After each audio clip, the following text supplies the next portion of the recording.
And in light of all that's happening, Ukraine is bleeding on all fronts. Ukrainian cities are once again under attack.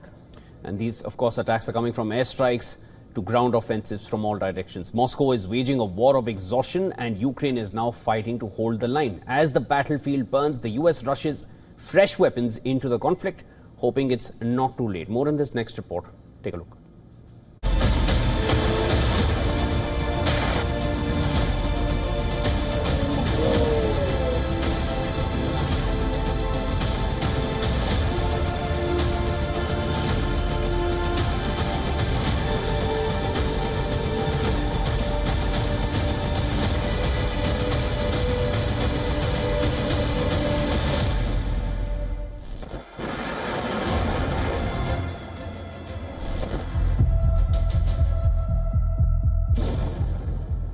Russia is bleeding Ukraine dry with drones, missiles and a ruthless ground push. Ukraine is under siege.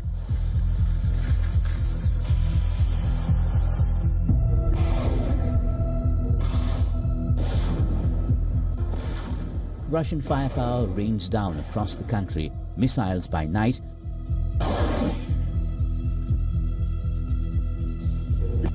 and ground assaults by day, drone swarms in between. The northeastern city of Kharkiv came under intense fire, with at least 17 explosions occurring in just 20 minutes.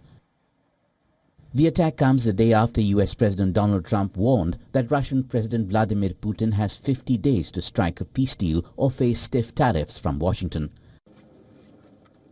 In the trenches, Ukrainian soldiers are exhausted. This is no longer a fast war, it's a war of attrition.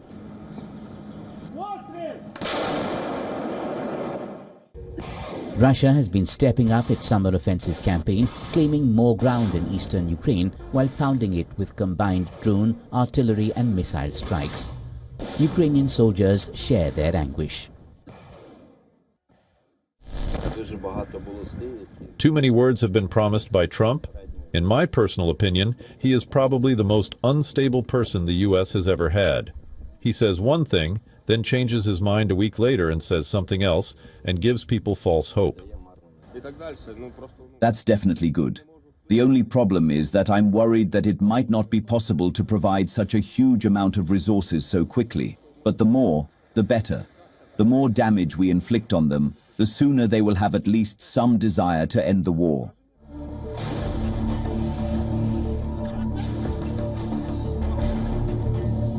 The Russian offensive unfolds with unyielding determination.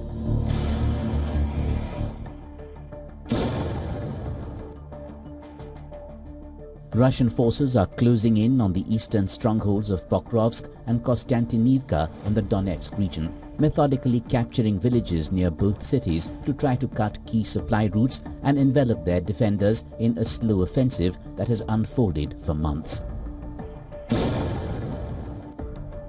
Military experts say that capturing those strongholds would allow Russia to push towards Slovyansk and Kramatorsk, setting the stage for the seizure of the entire Donetsk region. Ukraine is now waiting for the early delivery of American Patriot missile systems, which will provide much-needed firepower to block the Russian arsenal attack. A chronic shortage of manpower and ammunition has forced Ukrainian forces to focus on holding ground rather than launching counter-offensives. Bureau Report, WION World is One.